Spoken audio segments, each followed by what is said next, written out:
We'll call the meeting order for the Douglas County Board of Commissioners for Tuesday, December 3rd, 2024. Please note that a copy of the Open Meetings Act is located on the north wall of the Legislative Chamber alongside an automatic external defibrillator. Please stand for the pledge.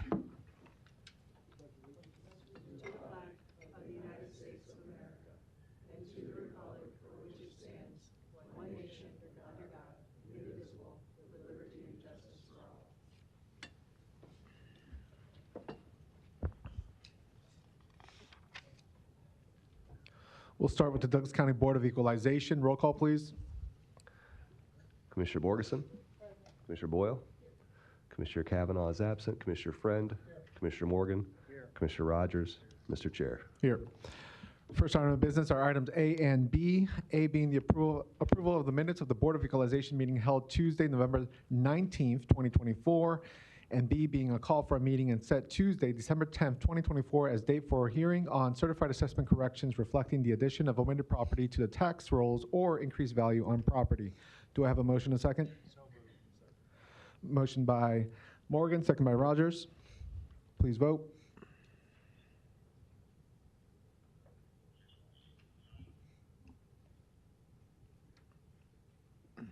Motion passes 6-0.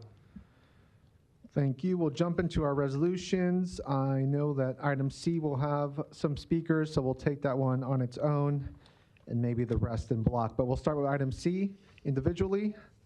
Certified assessment corrections reflecting a correction in the values and approval with Mr. Goodwillie. Good morning, Commissioners. My name is Mike Goodwillie, Douglas County Assessor, Register of Deeds Office. Item C is a list of parcels that had previously been tax exempt and for 2024 did not file a property tax exemption. As you know, there's an annual filing process. When we get the drop dead date for it is June 30, although between January 1st and June 30 of the exempt year or proposed exempt year, there's a monetary penalty. When that window closes, then basically we determine which parcels we did not get an application for. We send appraisers out to determine values, and because at this stage of the year we cannot unilaterally apply a value without board approval, hence they're on your agenda. I know there are two organizations that wish to speak today. One is the Malcolm X Memorial Foundation. The other is the Westside High School Foundation. By way of background, we do send a number of reminders throughout the course of the year trying to get people to file. I spoke to Ms. LaFleur from the Malcolm X Foundation. They got the reminders.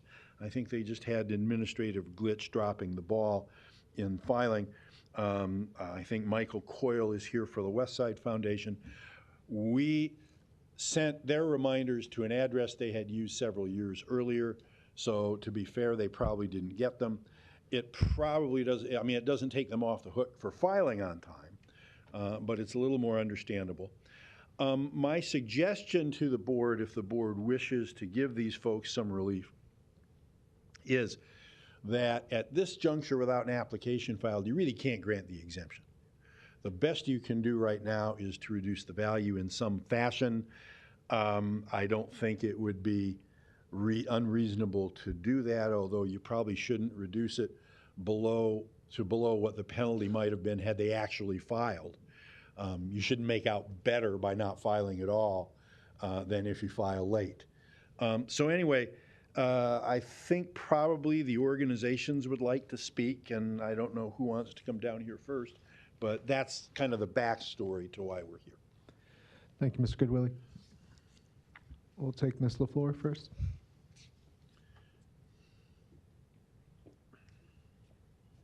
Greetings, everyone. Thank you for having me. I won't take up too much of your time. As stated, I'm Joanna LaFleur Ejiki, the Executive Director of the Malcolm X Memorial Foundation.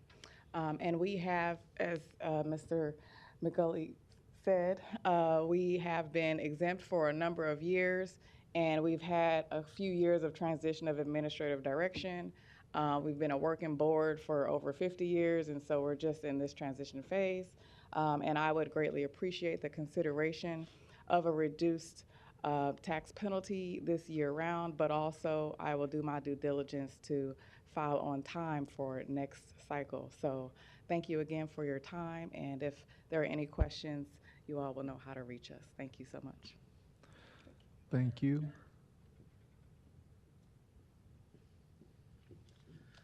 Thank you and good morning. Michael Coyle, 500 Energy Plaza, appearing on behalf of the Westside Community Schools Foundation. Really through inadvertence or oversight, we've had this exemption. This is a plot of land on 90th Street and Pacific. We purchased the house. We tore it down many years ago. The high school needed it for parking. We have a big expansion project going there. I'm really here with my hat in my hand. The application should have been filed. It was not, through inadvertence or oversight. The notice did go to an address that's no longer there, to a person that no longer works for the Westside Community Schools Foundation. I talked to Mr. Goodwillie. He has been extremely helpful. He called me back immediately. We found out about this just before Thanksgiving. So we'd ask for relief if the board would consider it. And thank you. That's all I have. Thank you. Let me start with Commissioner Borgeson. Thank you. Mike, in the past, we've always asked, have they had this in this home exemption exemption in the past? And we said yes, and then it was like, well, okay, we're going to grant it anyway. Why is it different now that you say we can't just grant it? I would suggest a couple of things, okay? First, I think the instances you're talking about are elderly people in Homestead, for the most part. And no, you probably shouldn't be doing that, but I think sometimes Commissioner Kavanaugh talks about sitting as a body in equity, and quite frankly, I'm not all that interested in having a fist fight over some 75-year-old woman who missed her application deadline. I shouldn't admit that, but that's the way I feel. This is slightly different in the sense that there is a very specific statutory deadline for filing these exemption applications. And exemptions of this nature are a subsidy that the taxpayers provide to the organizations that are not paying taxes because of, for lack of a better term, value added from the organization. We value spiritual life, so we exempt churches. We value education, so we exempt schools. It's probably not unreasonable for the citizens to say, okay, if you want the subsidy, you do have to comply with a few requirements. And actually, we have done this for many years. We send out a number of reminder letters to people to get them to file. There's actually 4. There's a kickoff letter in November. There's another one in mid-December. There's another one in March. There's another one, usually in June, early June, that says, geez, you got till the 30th, you know, it's time to file. When they don't, we gather them up and we add a value. Okay, so go from there and say that we say they've had it in the past, we're going to grant it to them, but that they still have to pay the penalty because they're late. Is that not? For some reason, I think that we've done that in the past as well. I think what you've probably done is reduced values more than you've done that, and you may have reduced the values so as to leave their taxes where their penalty might have been, if that makes any sense to you. Well, and we don't know what you have a number? For both of them, we would need that number. But again, I mean, we understand how things happen sometimes, and I think we have to give grace here for organizations that have just kind of made a blip here. So I'm trying to figure out how to grant them, but yet at the same time, I understand that there's a penalty or changing in the value or whatever we do. I think would be fair. I did a little calculation. Math is not my strong suit, but I did a little calculation. At a 2% tax rate, a maximum penalty of $600 works out to about $30,000 in value. For both? Well, they're a little bit complicated. The West Side Foundation parcel, or the West Side Foundation has just one parcel, and the proposed value is $200,000 or so. The calculation there would be pretty straightforward to just say, okay, here's the new value, and you work off of that. The Malcolm X Foundation has 17 parcels, and so their value is all kind of cut up. It's not atypical. I think they have. All right, I'm out of time. Do you want a second round, Commissioner? No, as long as we can get a number. I'm just looking for a number, whether it be Yeah. the penalty number or the value number, that we're able to allow the exemption to occur with. I spoke to Commissioner Rogers a bit about the Malcolm X Foundation situation. I think he had a number in mind for them. Okay. Let me go Thank to. Or an idea in mind for them. And as for West Side Foundation, you know, it's one parcel. If you wanted to try and be consistent, you could do something like that, or you could come up with a different number. Like I say, 30,000, 32,000, that's going to work out to about $600 in tax. Let me go All to right, thank you. Commissioner Kavanaugh, and then Rogers, if you have some. Yep. Thank you. Mr. Goodwill, if you could just clarify, this is the Westside Community Schools Foundation, Inc., Yes. and then Cornhusker Chapter of Associated Builders and Contractors is the next line. On here, it appears to be under 24321, but that's not the case. Is that right? We're just talking about Westside Community Schools Foundation, Inc. Yeah, we're just talking about West Side Community Schools Foundation. Actually, the number for the CAC for the Cornhusker chapter is the next one, It's 22, okay. 24322, yes. Yeah, it just kind It of, just lines up with the second line of their name. okay. So when you say there's one property and there's 16 properties, are they both properties and collections of properties owned by Westside Community Schools No. Foundation, Inc.? West Side Community Schools Foundation has one parcel. Okay. And one parcel only. If you look on the first page of the resolution, the Malcolm X Memorial Foundation has 17 different parcels. Okay, but we're considering these together for some reason? You can consider them any way you like, I guess. Well, they're but separate properties. I guess they stand yes, or so if fall- you wanted to take them separately, you probably could and probably should.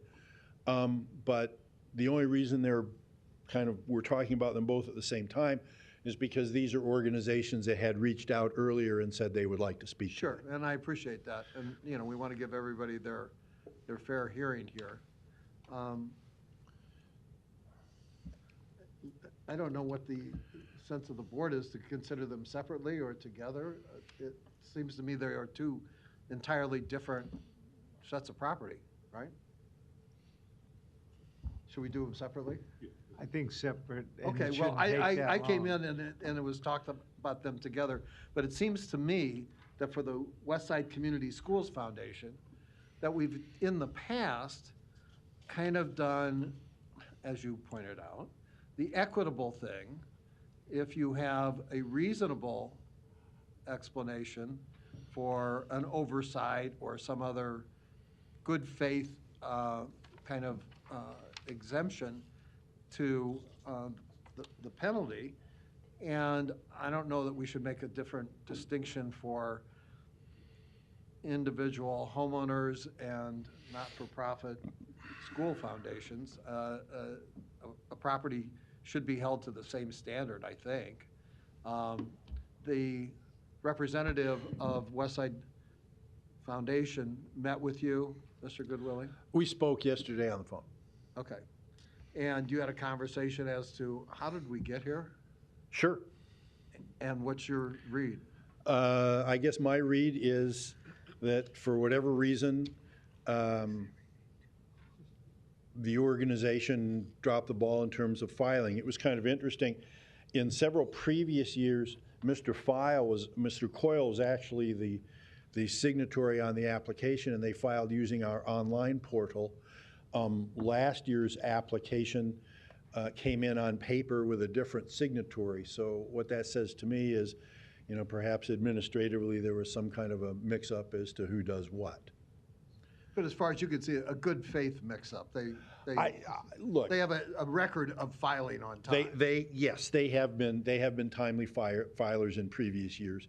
So no, I don't perceive some sort of attempt to game the system. Okay.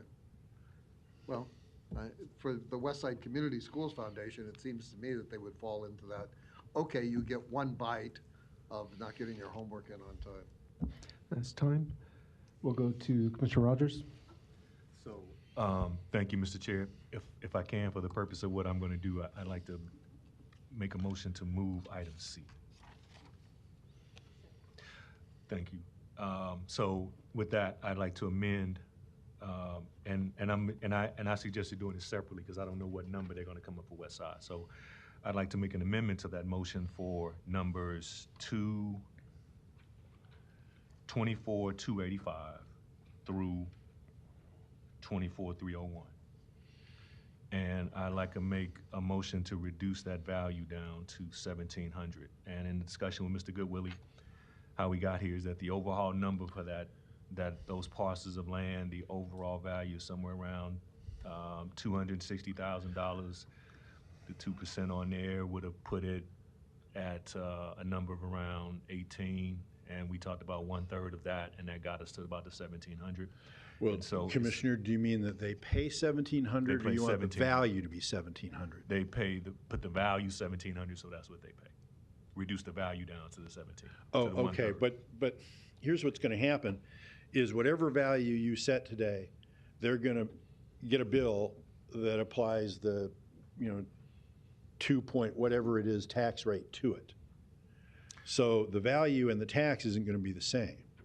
So if you think it's equitable for them to pay $1,700 in tax, Whatever the formula is that we talked about, it gets us to where they pay finally $1,700. That's what I think if you reduce the value of all those to about to a third of what we had on it, I think that gets us there. Yeah, I think that put us around 8,000 something. I can't recall what the figure was, but I think we did some math in your office, and that's kind of where we came out. Yeah, so that is my amendment. Reduce the value to 1/3 of what we proposed. Yes. Okay. And so that's my amendment to that motion. That's my motion to amend. I second. Is, motion to amend the main motion to reduce the proposed values of the Malcolm X Memorial Foundation to 1/3 of the proposed value within the assessor's recommendation for 2024. There's been a second to that amendment, so we'll vote on the amendment first, and then we'll go back to the main motion, which has all the other properties as well. So the amendment on the Memorial X Foundation, any other discussion on that amendment? We'll go to Larry quick. What's left?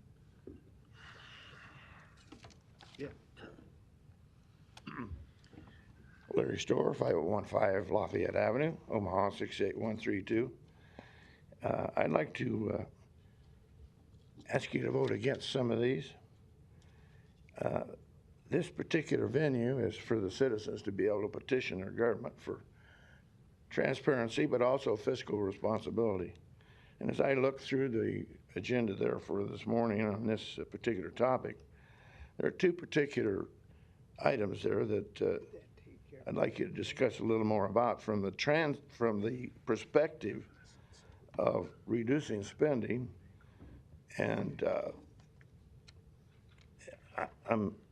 I don't intend to be racist, but it looks like Habitat for Humanity, number one, and Islamic Center, Al-Hoda Islamic Center, number two, probably shouldn't get as much or any exemptions.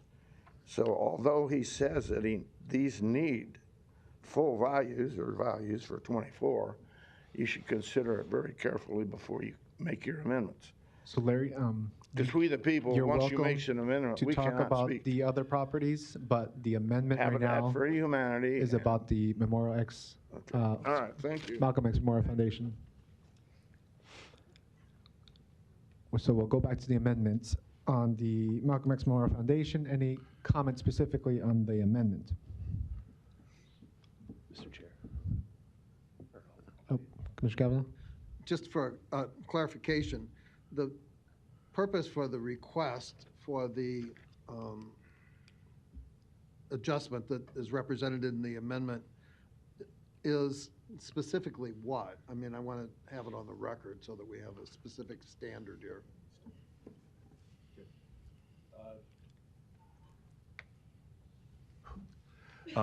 To your point, Commissioner Kavanaugh, the conversation we had was to, if we're going to set a precedent with this, that they would have to pay something, we just reduce the value. It's a little higher than the fee.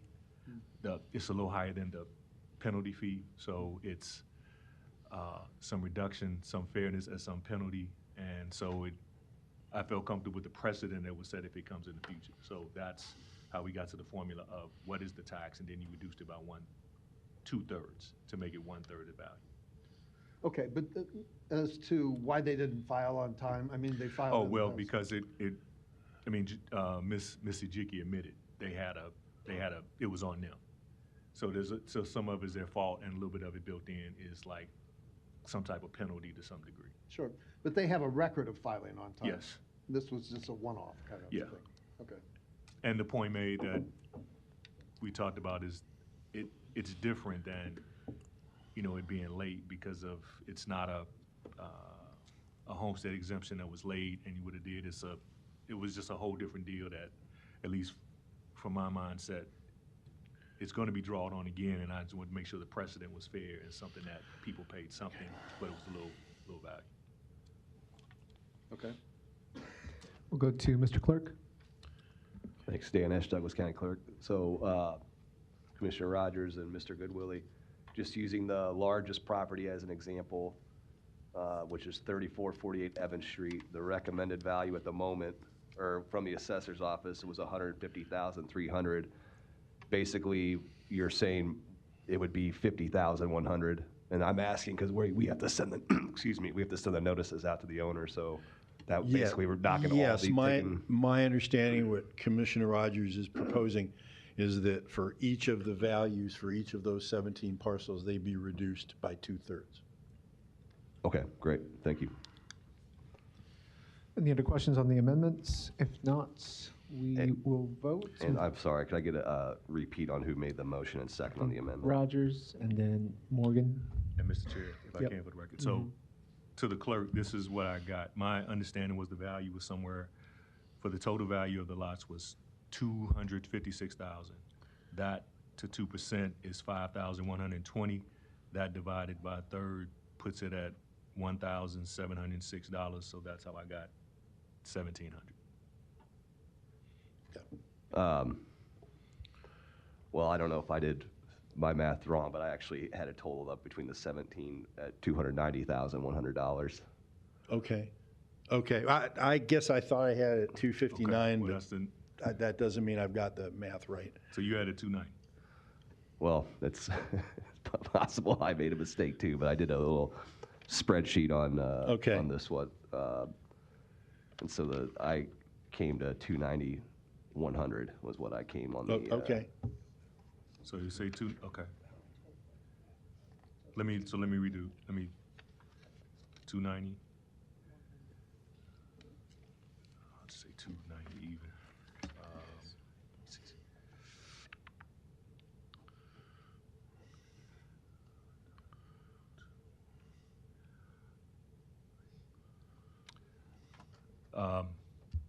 For the record, make it 1,900 even.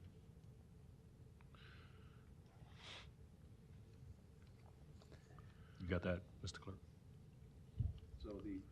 So I'm. How about this? If the goal here, and I know that makes I can work with the assessor's office to make sure we get the notices right, but basically the goal here is to, at the end of the day, have them so we're trying to predict a tax bill of basically $1,900 for the 2024 tax year. Because I was basically just going through the backup and jotting down on a spreadsheet the numbers. So it's possible I could have typed in something wrong, but basically. No, I trust your numbers since you've dealt with it for a number of years. But the main point was to put some protocol in place in regards to a formula if this comes. So that's what it is. The number you take the 2%, then reduce to 1/3. So that's what I wanted to be at. So, and I have that, if that number, new number is 290 instead of 256, then that number is 1,900 instead of 1,700. So that's, if it's fine with everybody here, you can change that number to 19 instead of 17. No, but let me see if they want to. Commissioners, if you like, you could set these aside and we'll get the number exactly for you. Okay.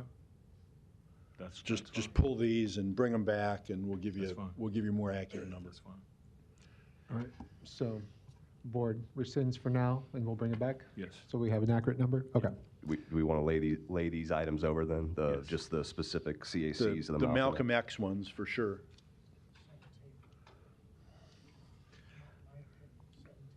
Yeah. But we'll come back with accurate numbers, though? Okay. So if the board's okay with it, we'll rescind the amendments, go back to the main motion, and it sounds like we'd like to bring back. Commissioner, you still want to deal with West Side? Yeah. We'll only table the Malcolm X Memorial Foundation parcels so we can get those accurate numbers, make sure we're doing that calculation accurately. But we can still deal with the remaining parcels, including West Side. I think Commissioner Morgan wanted to speak on that. Try to keep it simple, if I can. I did go by there yesterday and pulled in the parking lot to look at the property.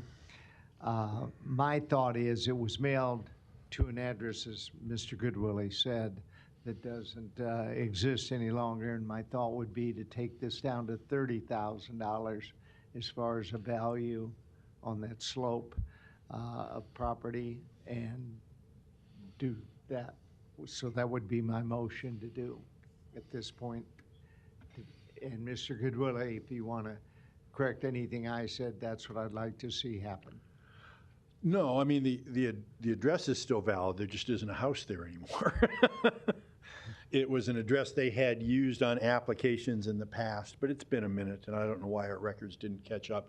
The parcel itself is just under an acre, I think. Much of that is part of a, as Mr. Coyle said, part of a parking lot that Westside High uses. The other slopes down and away from 90th Street. Correct. So as a clarification, Mr. Goodwillie, the proposed value was 200,000, or what was it? Yeah, a little over A little over 200,000. 200,000. Commissioner Morgan's amendment is to. So I was going to take it down to 30,000 Bring it on down to this 30,000. because of the notice and the value of that property. Okay. So that's my motion. Is there a second? Second by Kavanaugh, and then Kavanaugh, Commissioner Kavanaugh. I was just going for clarification on the previous one. We're laying over till when on that previous Malcolm X group? We can bring it back next week if we. Oh, okay. Yeah, I That'd just be- didn't know if it was later today or yeah.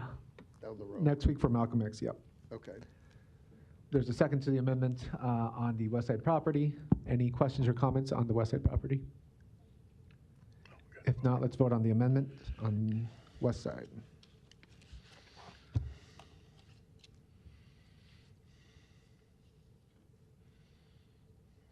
One moment, please.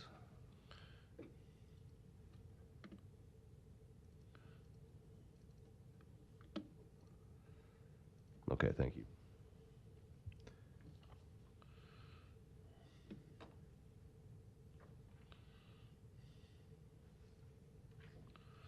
Motion passes 7-0. Thank you. All right, so we're back to the main motion, which includes the amended West Side value, and without objection, also the tabling of the Malcolm X Foundation parcels till next week. Was there anybody that wanted to speak on Resolution C? Any other parcels or in general? If not, we can vote on Resolution C as amended. Motion by Rogers and second by Morgan on the resolution as amended. So we'll vote. And the amendment includes laying over the Malcolm X Memorial Yes. Foundation. Yep.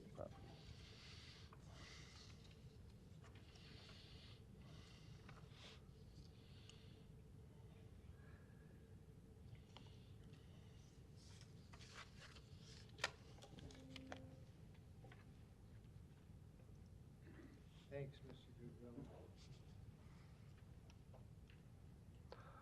Okay, thank you, Commissioners.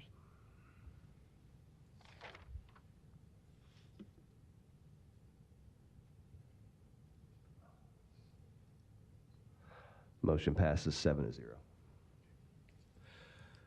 Thank you. Just as a brief question, was there anybody here to speak on any of the other resolutions? If not, if the board would like to take them in block between D and G. Motion to approve D through G plus adjournment. Is there a second? Second. Motion by Rogers, second by Morgan. Any questions or comments on the resolutions? If not, we'll vote.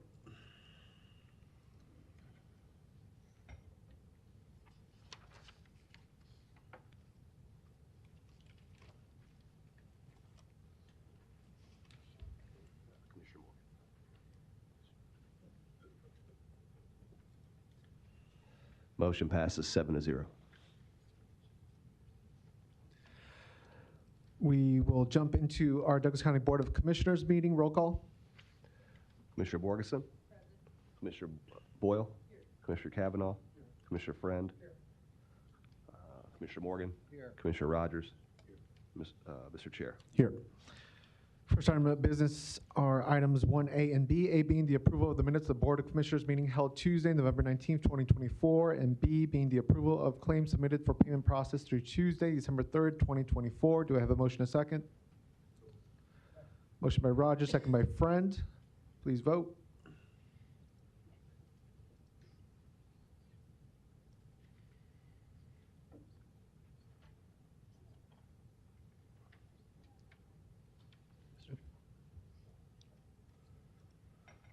Motion passes 7-0.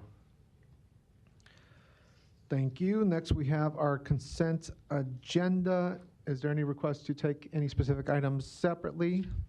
If not, I'll take a motion, a second for discussion. Motion to approve consent agenda, second by Morgan. We'll jump into discussion, starting with Commissioner Kavanaugh.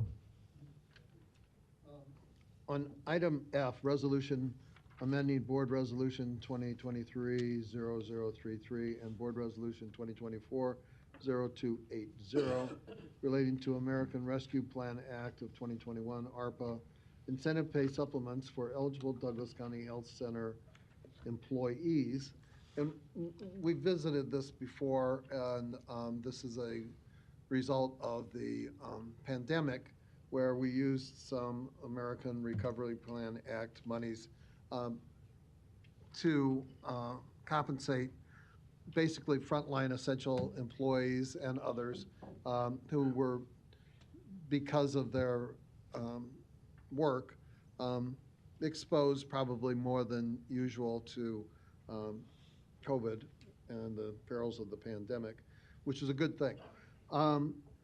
This is kind of the end of that, and what I'm looking for, and Marcos, perhaps you could help us here, is a dollar amount for this ARPA expenditure contained in item F of the consent agenda.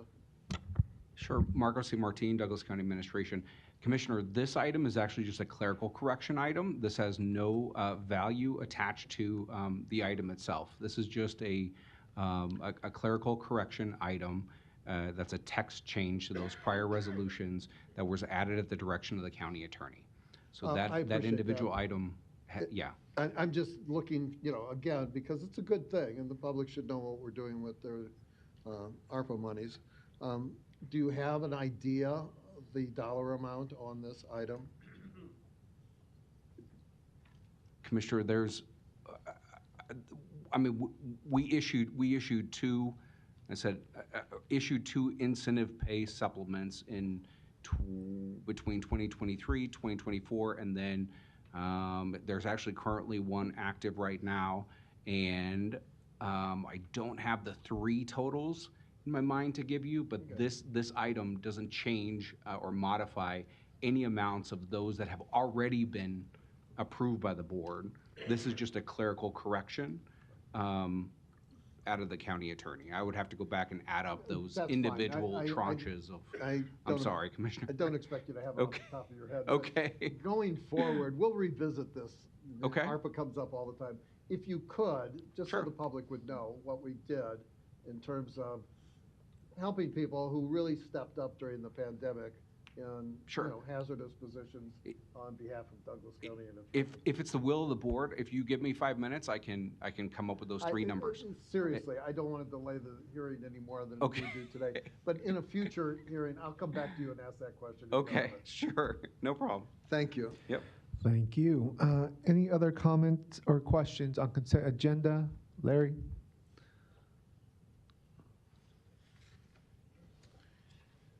Larry Storr, 5015 Lafayette Avenue, Omaha, 68132.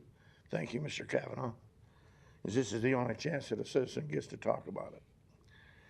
I am against it, and I think this nation needs to have some rather good discussions, and they're probably going to be forced upon us now about what is reasonable or even commonsensical about running to the federal government for money to reward your employees. What does that got to do with COVID or any fake religion? When you run to the federal government for money, you are giving up your own sovereignty in the state of Nebraska. And you're very likely now, with a new administration, going to be told that you can't do this. That was not the intention of the bill. Just because it was an emergency and somebody declared it, you went along with it. Are we going to fund everything you do with ARPA dollars? Everything any business does with ARPA dollars? It doesn't make sense to the common layperson, and that is never discussed. Why do you think that you can run to the federal government for everything simply because somebody declared an emergency because of COVID? That smacks of maybe a government takeover, liberalism, socialism. You swear to a republic, not a democracy. And when they come to the next year, maybe, right after January 1st, 6th, they might come and say, hey, those interpretations of the rules for ARPA funds are totally out of whack, and we want our money back. What are you going to do, and how are you going to explain that to us? Thank you. Thank you. Any other comments or questions on consent agenda? If not, we'll vote.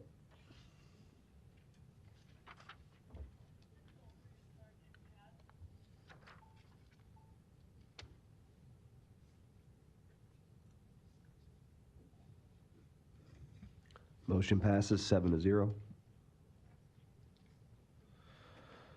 Thank you.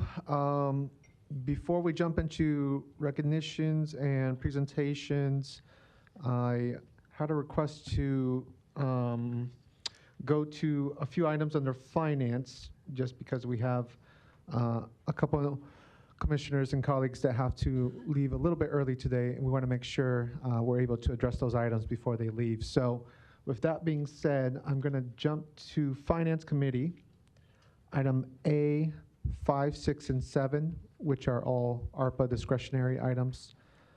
And we're going to go ahead and tackle those at the moment, and then we'll go back to our recognitions and presentations. So with that being said, I will start with 6A5, which is a resolution authorizing an award of $117,260 to the Reconnect program to provide weekend services. We'll start with that one, and then we'll tackle the other two. So, motion to approve by Borgeson, second by Rogers. Is there any comment or question on this one? If not, we'll go ahead and vote. Oh, I'm sorry, Commissioner Kavanaugh, I missed you. Go ahead. It's the same for all three of these. This is a resolution authorizing an award of $117,260 to the Reconnect program to provide weekend services. The following two are resolutions authorizing $115,500 to Reconnect to fund African American History and Humanities Center. And the third one is a resolution authorizing the award of $205,000 to the Douglas County Health Department for a new community health worker position. Just to give the public some idea of what these expenditures are, and I think our finance director's on all three. The source for the funding of these is what? ARPA dollars. Lori Persh, Finance Director for Douglas County. This is from the federal ARPA award, and each of the commissioners got a certain allotment that they could, apply for Right. their own specific purposes. So yes, Sure. this is. So they don't come out of general fund? No, not coming out of general funds, and these all have to be obligated by the end of this calendar year. Exactly. And we're going to probably see some more of these in the next meeting or so. But the third item, number 7, is for a specific position in the Douglas County Health Department? Yes, I mean, one position? I believe so. I think that is perhaps for more than 1 year. I'll let I see. Commissioner Rogers speak on that. It's a community health worker position for 2 years that will be funded through the Health Department in partnership with the Omaha Empowerment Network and the Bridge Financial Resource Center to put a navigator directly into the district. Okay. Thank you, that's all I have. Thank you, Commissioner Kavanaugh. Any other comments or questions on item 5 or any of the ARPA items, since they're all ARPA related? Commissioner Friend? Thank you, Mr. Chair. The only, I'm not going to go off on a diatribe on ARPA money again. I've already done that. But the interesting part about this, and this is a direct focus on, I'm not saying it doesn't need to be done. I'm going to vote for it. But the concern that I have is, over time, $115 million distributed, close to it at this point. And most of the time we're looking for areas that provide sustainability. So in other words, if somebody builds a building, if somebody puts up a museum, if somebody adds to a structure in the community and they utilize those funds for infrastructure purposes, that infrastructure essentially ends. When you create a position, I don't mean to pick on the community health worker position or the Douglas County Health Department, but when you create a position, you've got to anticipate sustainability into the future, not just 2 years out. You have to say, here's what's going to happen with this going forward. Here's how we're going to sustain it. Now, I'd like to hear that later on, and we can work through some of that. But that's a concern. It's a concern because of what and we'll get to this in a little while. It's a concern because of what the state of Nebraska legislatively just did to us. We all know that. That's a concern because more than likely, and I'd defer to Commissioner Rogers on this. This is probably not a mandated position, or else it would have been there, when the state mandated it. So it's a concern to me. I think it should be a concern to everyone that we're expanding county government, and I just want to hear, as we move forward, how that sustainability is going to be created. Again, not to be overly redundant, when ARPA money came in and somebody said, we're going to do X and X ends at this date, that's pretty easy to analyze, or it's easier to analyze. This type of stuff is just a little bit more difficult, because do we want to be the people 2 years from now that say, well, we don't have the money? The first place we're going to go back to is this particular health worker position or the expansion. We're going to go, well, we can't afford to do that anymore. And there's probably going to be some value. So I'm just throwing that out there. It's not an enjoyable conversation, but the bottom line is sustainability as opposed to infrastructure and implementation that ends at a certain period of time. So, Mr. Chair, that's about it. Thanks. Thank you. We'll go to Commissioner Rogers. Thank you, Mr. Chair. No, I'm happy to explain that. the understanding with the entities is that this is a limited position, but there's a sustainability element in regards to the position is tied to, like I said, the bridge and the empowerment network of putting a community health worker there to run a pilot in regards to public health and violence. And that position will work with the epidemiologists in the public health department to run some numbers over a couple of years. And the conversation, even at the end of this with a private foundation, is if these numbers go like we should, then that private foundation would entertain sustaining that position. Any other comment or question on these items?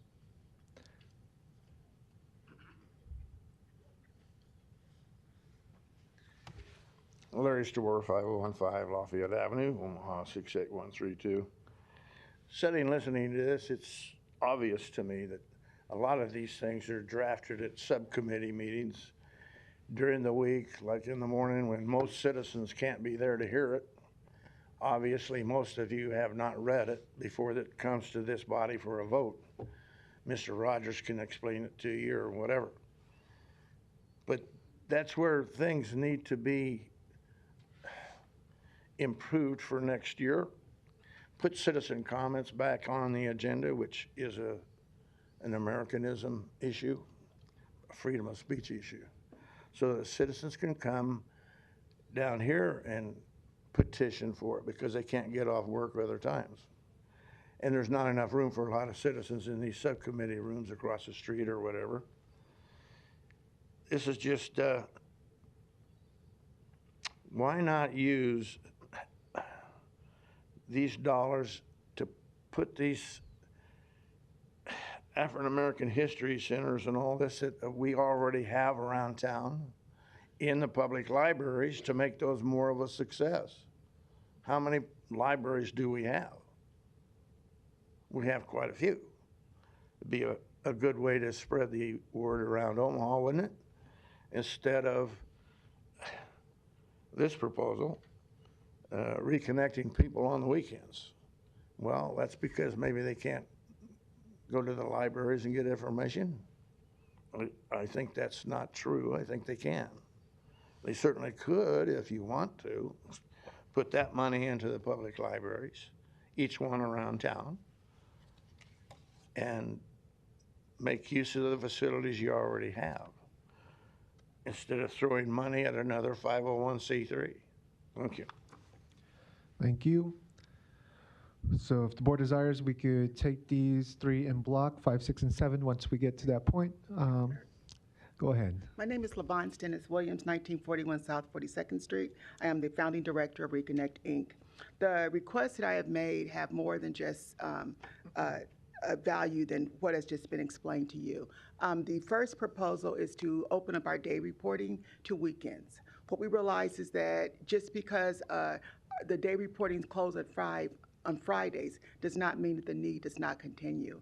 Just during the Thanksgiving break alone, we serviced 9 children who were just tired of being at home. And by having our program open to them, it allowed parents to call us. And sometimes these kids are not system involved. We will go out and pick the kid up, bring them to our program, and then allow them and the family to kind of calm down and get the matter situated. So we do see a growing need for weekend services. Problems with kids do not end on Friday evenings when most day reporting programs are shut down. So we are funded by the county for Monday through Friday, but we had nothing to fund us for the weekends. We have been open for the past 3 months on Saturdays and Sundays with kids who are system involved and kids who are at risk of system involvement. So that is why we requested this additional funding. As to the African American Historical Culture Center, that program has been open since 2020. In fact, we were the only program that was open during COVID to allow school groups, parents, and others to come to our facility under a supervised, scheduled manner that protected them, to allow them to come, learn about the valuable history of not just America's history, but African America's history. We've recently expanded to a doll museum, and that is going to be a game changer for the city. We've already been designated to be the largest museum in the state of Nebraska, and we are the only museum in the Midwest with the collection size that we have for such notable dowels. And I know you guys are not dowel collectors. It doesn't mean anything to you. But we have the Sara Lee dowel. We have the Patty Joe dowel, which are all very highly collectible figures in the dowel community. And we know undoubtedly by having these things in our possession, in our museum, we're going to attract the dowel groups. There are currently 750 dowel groups in the Minnesota, Iowa, Nebraska, and Kansas region, and we hope to be able to host several of their conferences. And we know that we'll be able to attract them now because we have a dowel museum. Thank you. Thank you. Would the board entertain a motion to approve 6, 5, 6, and 7? So moved by Borgeson, second by Rogers to approve 6. Sorry, Mr. Chair, Yep. but technically there was a motion by Commissioner Borgeson and second by Commissioner Rogers to approve item 5. We just want to amend that to be. Yeah, without objection, we'll include 6 and 7 as well. Okay. Yep. Okay. All right, so it's been seconded by Rogers, so we'll go ahead and vote.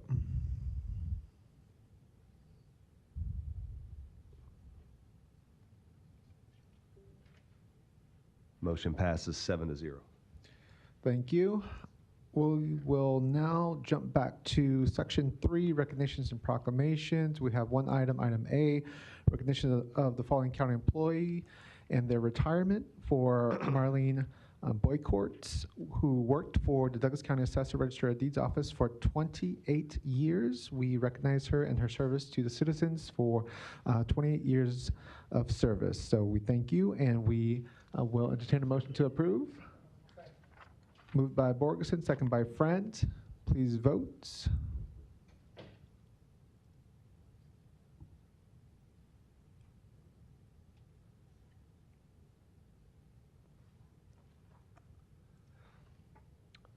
Motion passes 6-0. Commissioner Rogers is absent at the moment. Thank you. We'll jump into our presentations. We have one today under section 4A, presentation on CashVest 3+1. I will toss it to Treasurer Ewing and or Commissioner Borgeson to introduce the matter. Thank you. On behalf of Treasurer Ewing and myself, this is a program that was started at the end of 2020, and we have reaped the benefits of the program, and we thought it was time for two things. One, for an update, and then next week we'll have an extension of the agreement that we have with CashVest 3+1 on our agenda. But for today's purposes, Garrett McDonald and Tyler Frame from CashVest 3+1 will present our results, basically, of the partnership we have with CashVest 3+1. So, Garrett, you want to start?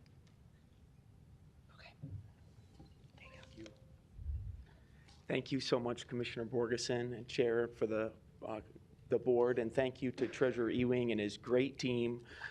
It's exciting that county governments can be innovative to benefit taxpayers using arguably one of your greatest financial assets, and that's your cash. And we want to congratulate and say thank you to Douglas County, myself, Garrett McDonald from CashFest, and also my colleague Tyler Frame, to you all and the treasurer and his team for generating significant taxpayer resources by maximizing the value of your cash. To date, since the end of 2020, the county and Treasurer Ewing's team has generated approximately $2.27 million annually on average using taxpayer funds to maximize the value of the taxpayers' cash. And that's something to really be excited about and congratulate you all on for being innovative. And again, Treasurer Ewing, to you and your team for all of your great work. Thank you so much. And I'll hand it to my colleague, Tyler. Thank you, Garrett. Good morning, Commissioners. Good morning. Just wanted to take the opportunity to share a couple of the highlights, particularly from the last year, that Treasurer Ewing and his team have been able to use new tools, technology, and data to help benefit the taxpayers. There's a lot of items for discussion today on the agenda, and we're really excited because a tool like CashVest is designed to help fund those initiatives and help your taxpayer dollars go further. So a couple areas that we've been working on, and it's been really great timing, especially in a changing market environment.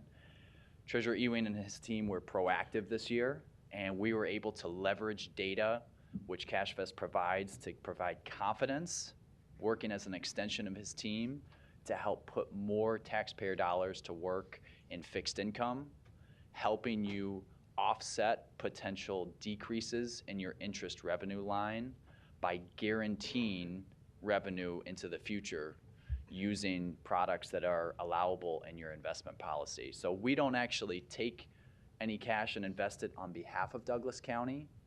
Our data is designed to give you an understanding of how long every taxpayer dollar is available for, from the moment that you collect it to the moment it needs to be spent.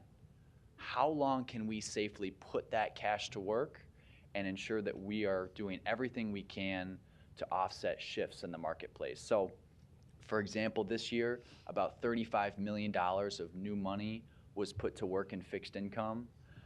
Looking at where current benchmarks were at the time of those purchases, that's going to guarantee over $1.2 million for the county. Sharing data with your financial partners and having an understanding of where current market benchmarks are, that has helped you generate over $6.8 million since the end of 2020 by confirming that your account structure and liquid cash options are doing the best they can for the county. We're also looking at every single transaction that runs through Douglas County's accounts, confirming that if anything comes up from a fee perspective, we're making sure that we're catching that early and often and ensuring that you have an equitable banking and financial arrangement with all of your partners. We continue to, again, stress test every dollar, ensuring that you have adequate cash available to pay for your expenditure needs. We're also looking into the future, forward forecasting, and having an idea of where is our cash position going to be in the future. Are we going to need ARPA funds for certain expenditures? And also making sure that, as you can see in savings and earnings item number 3, you were able to put $50 million worth of your ARPA funds to work, helping you offset some potential decreases in the marketplace environment. We really think that this is an exciting tool that all counties should be using, but again, we wanted to give you all some kudos today and thank you for your partnership and really commend you on the results that Douglas County and its taxpayers are generating from this program. Thank you very much, and thank you again, Treasurer Ewing and his team. Thank you both for coming today. I'm going to toss it to Commissioner Borgerson. I want to say thank you, and thank you for coming today to present. You know, this is one of those programs that, in partnership that we do with our National Association of Counties and CashVest 3+1, specifically to enhance county government in what we do. And this, again, we have reaped the benefits of our partnership, and we so much appreciate that. And you kind of said it, Tyler, I think every county should be using this tool to generate those revenues. But again, thank you so much, and I'm excited every quarter we get the information to see how we're doing. But again, this has been a great partnership, and look forward to continuing it. So again, thank you very, very much. Thank you. Thank you. Any other questions or comments on this item? If not, we'll conclude the presentation. And again, thank you so much for coming today. Thank you. Appreciate it. Thank you.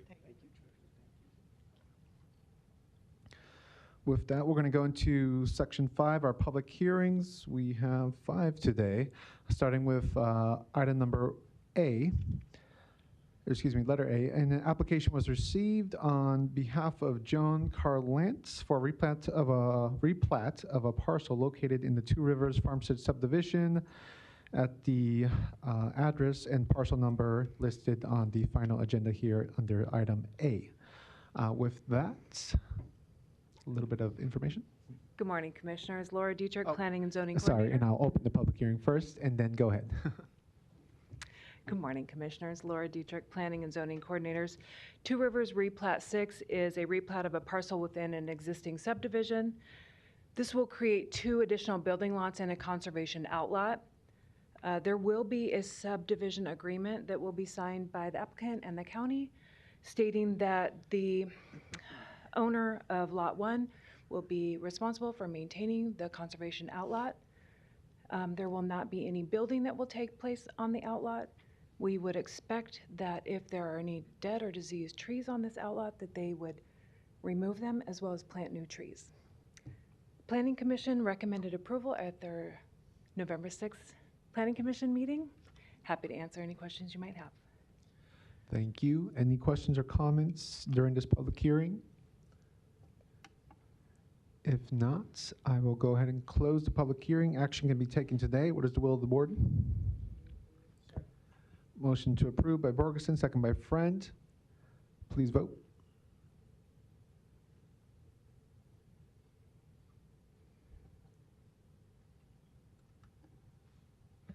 Motion passes 7-0. Thank you. Item B is a text amendment update to Article 4 of the Douglas County zoning regulations to allow assisted living facilities as a special use in the rural residential zones district of the Douglas County zoning regulations. I will open the public hearing for item B.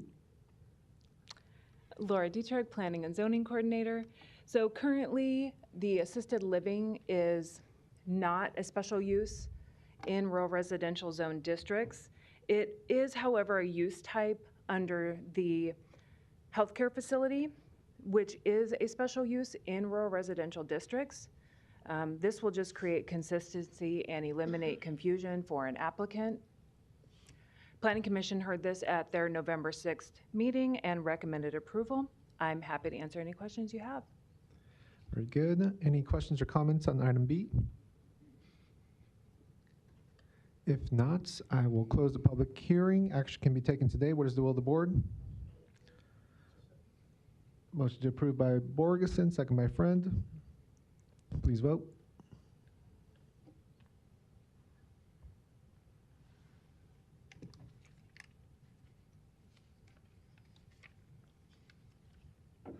Motion passes 7-0.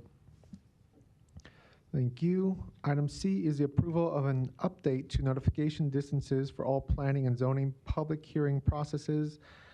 I will open the public hearing for this item. Laura? Laura Dietrich, Planning and Zoning Coordinator. We would like to update the notification distances on all public hearing processes to half a mile. And then also a sign is placed in the yard of the applicant 20 days, no later than 20 days ahead of the public hearing. Planning Commission heard this request at their November 6th meeting and recommended approval. I am happy to answer any questions you have. Thank you. Any questions or comments on this item? Commissioner Boyle? So there's a couple processes.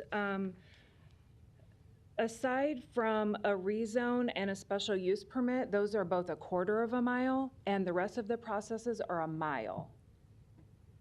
Just trying to make it consistent then, so it's all. Correct.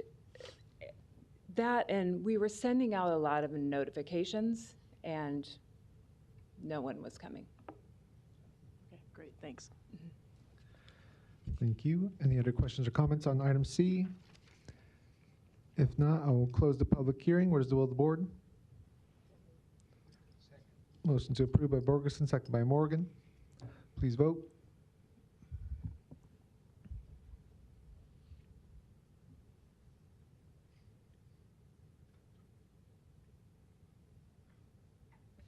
Motion passes 7-0. Item D is the approval of the update to fees for all planning and zoning processes. I will open the public hearing for item D. Laura Dietrich, Planning and Zoning Coordinator. We'd like to update the fee schedule for our planning and zoning processes. Currently, some of these processes are not charged for, which doesn't take into account the work that we do on those processes. This also creates consistency. Planning Commission heard this at their November 6th meeting and recommended approval.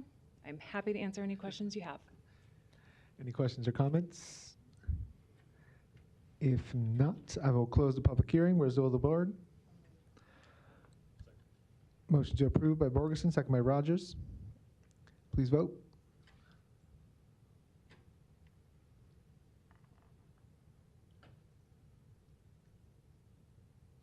Motion passes 7-0.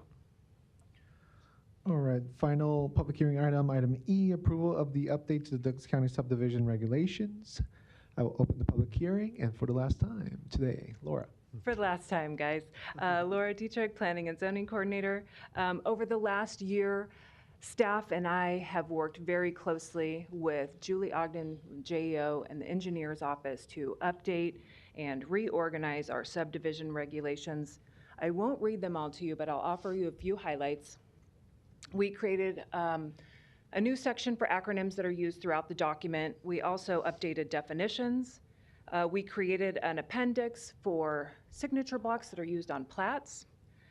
We also worked very closely with the engineer's office to update the design standards, as well as update the definitions to create consistency.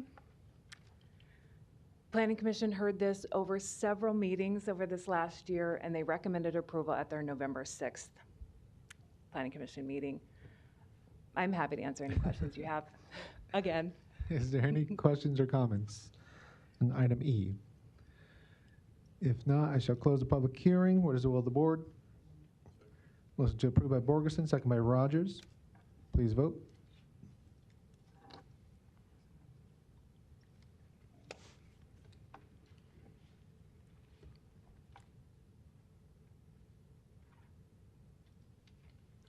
Motion passes 7-0. Thank you, Commissioners. Thank you for all your work on these items, Laura. We'll go into our committees. Section 6. First one is Finance. Item A1, Budget Report as presented, as well as item 2, Monthly Fee Report, also as presented. We do have item 4, which is the approval for project to proceed for Harris Government MLSA amendment for the purchase of collective-ware software through a sole source and annual maintenance and professional services for hosting. Was there going to be comment on this item, or I'll just open up for discussion in general? Commissioner Borgeson? This was posed as a question to me, and I didn't know the answer. Did you all talk to NACO, Nebraska, the MIPS division, on potentially doing the work that we're considering today for this? We did not talk to them about doing the work. We talked to them about the system that they have in place for 90 counties, and they determined, as well as the people who were on our committee, that their system was not robust enough to do what we needed to do. Oh. Okay. Well, Okay. That wasn't the information that I got, so, and I didn't know what you all had done with that. Sure. But that's fine. Yeah, Thank you. we talked to them, we talked to Sarpy County, we talked to Lancaster County as well, and then we looked around to see if there were other vendors that could create the same program that would integrate with collectware that, or I'm sorry, realware that the assessor's office has already. And this was the best choice based on the information we had. And then the last question, and you might have stated this previously, but I don't remember. This system, so we're also looking at a new big system. That RFP is out, or I think they're back now, but is this going to affect that system or the implementation of either the existing or the new, depending on what the RFP show? Okay, I'm not quite sure what you're asking, but what we have today is we have the property tax system on the mainframe. What this would do is take it off of the mainframe and then allow us to have a cloud-based system that would work for the assessor, deeds office, and the treasurer's office in terms of assessing and then also collecting the taxes then it would also integrate all of the other offices like the clerk of the district court, the county attorney's office, the police department, all those other government entities that utilize the property tax system. Right, but the big enterprise system, we went out for an RFP for that, to upgrade what we currently have or to go with someone new. And I guess my question, did DOTComm talk about whether or not this would I get delay? what you're asking now. We have looked at that and believe everything based on what DOTComm is telling us will all work together well. Okay, and then lastly, the funding of this, you talked about taking it from the investment funds. Are we still doing that? Sure. What I have suggested, because I know the LB 34 potentially limits property tax collections in the future, is giving you options of utilizing other sources of revenue like the investment fund that we have, looking at even the income that we get from the collection of property taxes in terms of our commission that we get. So there are a number of things that you could do. What we have suggested is having Lori, the finance director, make those actual decisions on where it comes from. We just wanted to give you options. And I think we need those options, again, because of what you said. Yes. But I'm also concerned that in the presentation, there was Want to come back? Yeah. Okay, we'll come back. Commissioner Friend? Thank you, Mr. Chair. And John, thanks for the information and thanks for the work you and your team have done on this over the last, I don't know how long you've been doing it. And so we appreciate it. We truly do. In a perfect world, obviously, and we brought this up in one of the hearings, theoretically, we would have had more time to deal with this, but we don't. I believe I'm comfortable with what your office has given us, the data we've received, that the state's legislative action put us, sounds like I'm always going back and blaming the state. I'm not. They did what they had to do, but those actions, those statutory actions, the argument and the strategic points that were made is it puts us in a precarious situation. So in other words, based on the state's action or what they've done, my fear, based on some of the data that you guys have provided, is that we could potentially incur financial liability if we stay on green screens and these things are breaking down and we're not calculating things appropriately. We, meaning the taxpayers of Douglas County. So in other words, we're incorrectly producing results. Next year's Board of Equalization could be absolute chaos, depending on how that data is being spit out. So I was torn on this. It's a pretty big ticket item.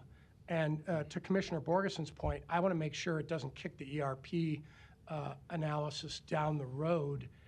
You know, we'll have those discussions later. But the fact of the matter is, these are costs of doing business. I wish I'd have known about it, like I said, 9 months ago, but how could we? Sure. I mean, the state takes action.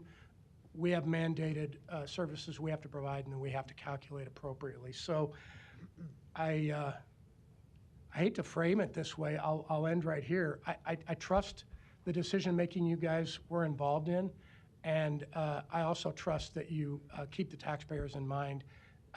That goes without saying. Sure. So thanks for the information, and sure. Thanks for the time. You're very welcome, and absolutely, we wanted to keep the taxpayers in mind as we looked at what was the best solution.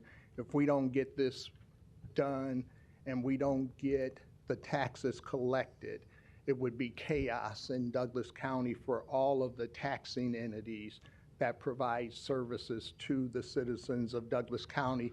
Douglas County itself, the city of Omaha, the Omaha Public School District, Millard, Elkhorn, West Side, all of those would not be able to provide their services if we can't collect the taxes and distribute it appropriately. Thank you. We'll go to Commissioner Cavanaugh. Thank you, and thanks for this, John. I Absolutely. want to echo some of Commissioner Friend's sentiments in terms of this is kind of getting ahead of the problem a little bit or catching up with the problem. And I want to commend you and your staff on the really in-depth due diligence you've done in putting this proposal together. I know that we have a archaic mainline system that I think might have been initially installed when my father was on this board, and maybe Commissioner Morgan can remember it, but 50 years ago is a long half-life for anything electronic. I mean, these things, 18 months is probably getting there. And so getting on top of this is, I think, a good thing, and thanks for spending the time and the effort that you did. And I meant to kind of tie that in with the presentation that we had from the Cash Vest folks earlier, which I think we've had this discussion, but your administration at the Treasurer's Office has helped us enhance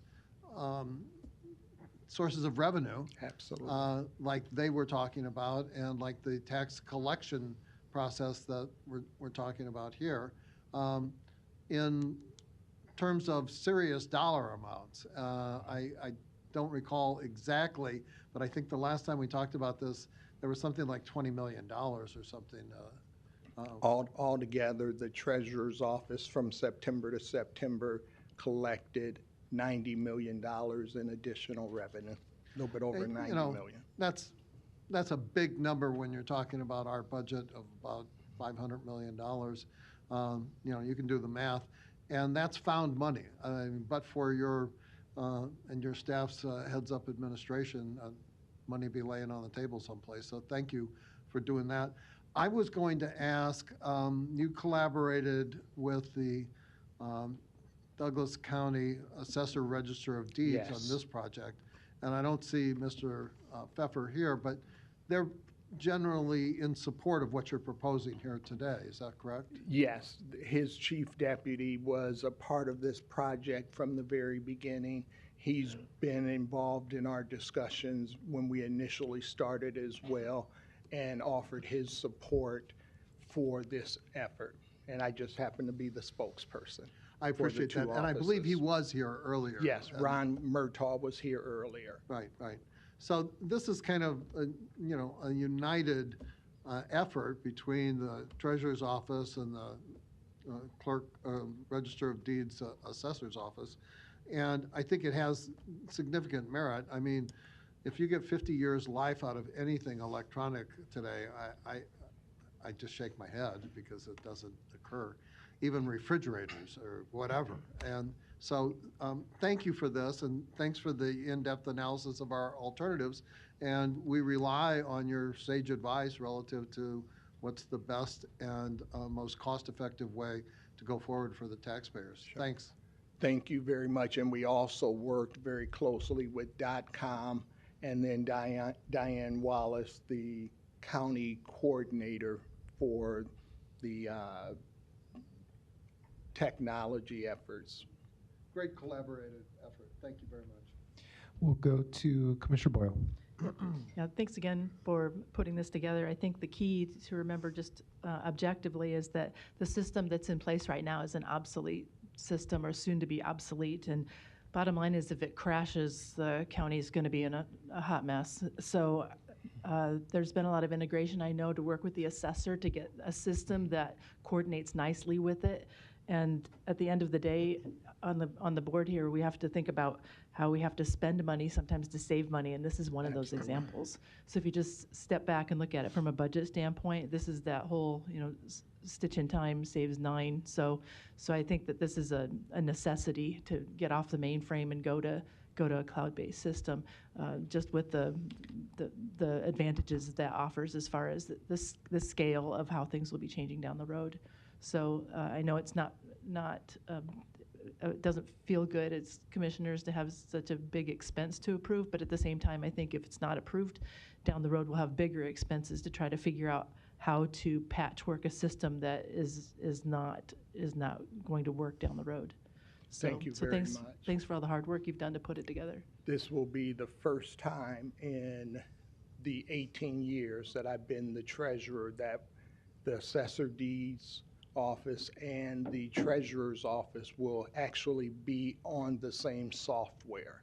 So I think that's another advantage when you have those offices that are responsible for the property tax collection and the assessment to be on the same system as well. Yeah, I think that's probably one of the biggest gains from this also. Yes. Yep, thanks. Thank you. Commissioner Morgan? Well, I think Commissioner Boyle and Commissioner Kavanaugh said it well. I want to mention your team that's been working so diligently on this. And it is an expense, but it's also protecting that income that we get. And I know in other conversations we've talked about that. It's of paramount importance that we move ahead with this.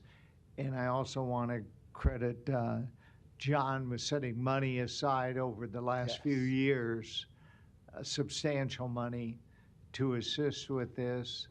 And I want to thank Lori for her efforts, our finance director, Persh, for the good work. So I think, you know, if it's appropriate, I'd make a motion that we go ahead and move this forward. We did have a committee meeting and some other meetings, so we've had substantial meetings on this for the last several months. So I would make the motion that we go ahead and continue to move this on. Motion to approve by Morgan, second by Kavanaugh. Any additional comment on this matter? I would like to make one if I could, and that is just to have some of the folks in the treasurer's office in the, I'm sorry. How's that? I would like to just ask the folks from the treasurer's office, some of the supervisors in the accounting division and the customer service division to just stand for a moment, because they do the work behind the scenes to be able to present this to you. And I tell them they're the drivers and I'm just their driver's ed teacher. So if you all would just stand for a moment.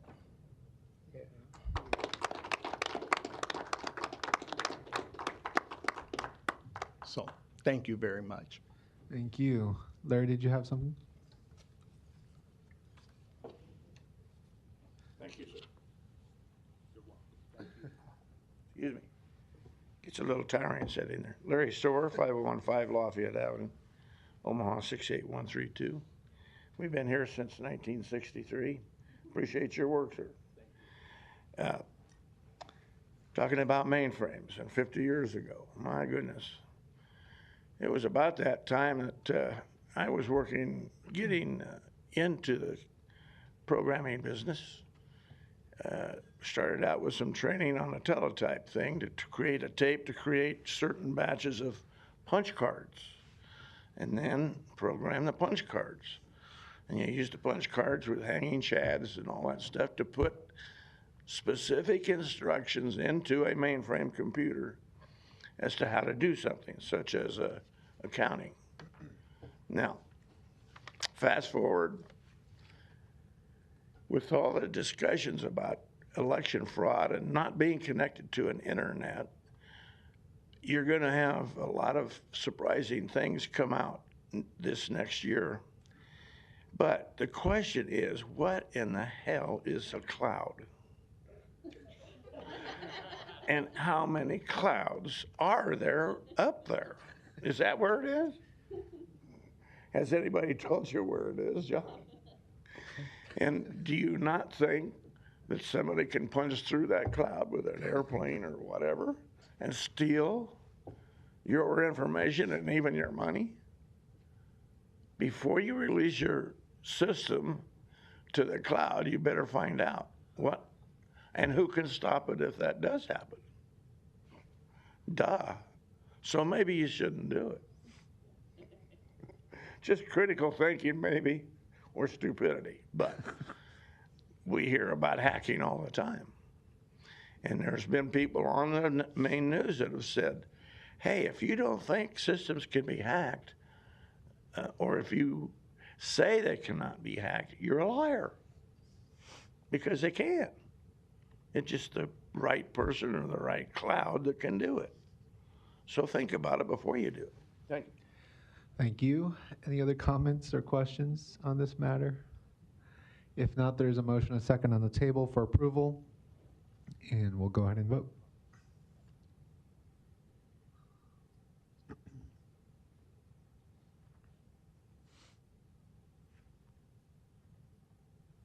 The motion passes 6-0. Commissioner Borgeson is absent. Thank you for being here, everyone. We'll go ahead and continue with our committees. We have Human Resources, item G, 1 weekly personnel report as presented. We also had item 2 under G, which is a resolution setting calendar year 2025 wage increases for various non-union county employees. Do I have a motion, a second for discussion? Motion by Rogers, second by Friend. Discussion, questions, comments on resolution G2? Richard Calvin. This is a category of employees who do not belong to collective bargaining units. Not all management, but countywide, a significant number. And I'd just like, for the record, for us to reflect the budgeted dollar amount of this increase and the overall percentage of the increase. Patrick or anybody else, Lori, want to take that on?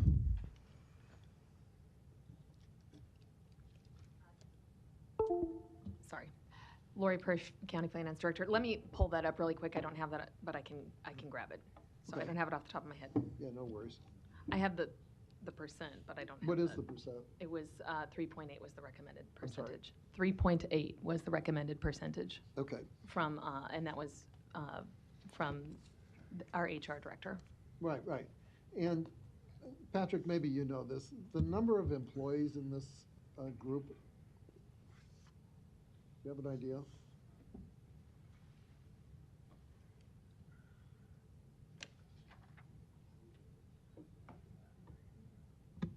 Karen Butch is here, and she probably knows. Oh, She'll yeah, come up. Karen, okay. Just want to get some, metrics on this in terms of how much it costs and how many people it affects and what's the overall percentage, which I think is fairly in line with what we've done on our collective bargaining agreements as well, so. Good morning, Commissioners. Karen Butch, HR Director for the county.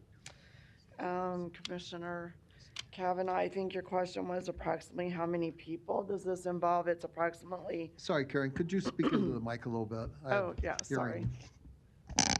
There we go. There you go. The number of people that it affects approximately, it covers the civil service, county attorney, public defender, the courts, both district and juvenile, the CMHC physicians, and the sheriff captains. The total number of employees is roughly 613 employees. So this is a relatively large group. Okay, and that's 615 out of, I think we have 2,000 and some? We have over 2,500 employees. 2,500, okay. And then as far as the cost for the 3.8%, we're looking at that being $2,226,000 roughly. Okay. And that's a one-year deal, right? Correct. It has a lasting effect because it raises everybody's base pay. But yes, Right. it's a one-year effect. We did not recommend multiple year adjustment, which we've done in the past, but we did not do that this time. Okay, very good. Thank you. You're welcome. Thank you. Other comments or questions on this item? If not, we do have a motion and a second for approval. We'll vote.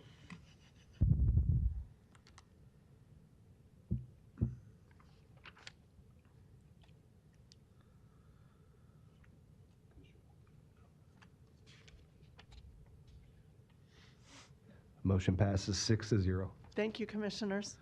Thank you, Karen. All right, we do have a need for executive session. Before I explain the exec session need, I'll just mention to both my colleagues and the public that unfortunately I will have to miss the meeting next Tuesday, December 10th. I do take being here seriously, so that's why I just want to put that notice out there. I'll be attending the funeral of my father, Agustin Garcia, and so it is for an important family matter. So Commissioner Friend will be running that meeting as vice chair.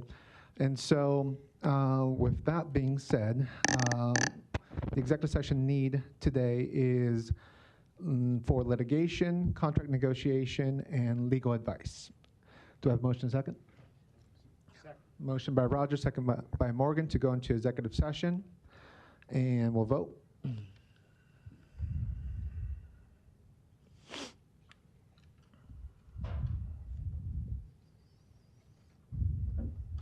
Motion passes 6-0. Thank you. The board will now go into executive session for the purpose of litigation, contract negotiation, and legal advice. Yes, I do believe we're still upstairs. Is that correct, Patrick? Yep, upstairs. Sorry for your. Record.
Motion to reconvene and adjourn and outside of room 903 by Commissioner Morgan, second by Friend. The motion passed 5-0. Commissioners Borgeson and Rogers were absent. The meeting adjourned at 11:53 a.m.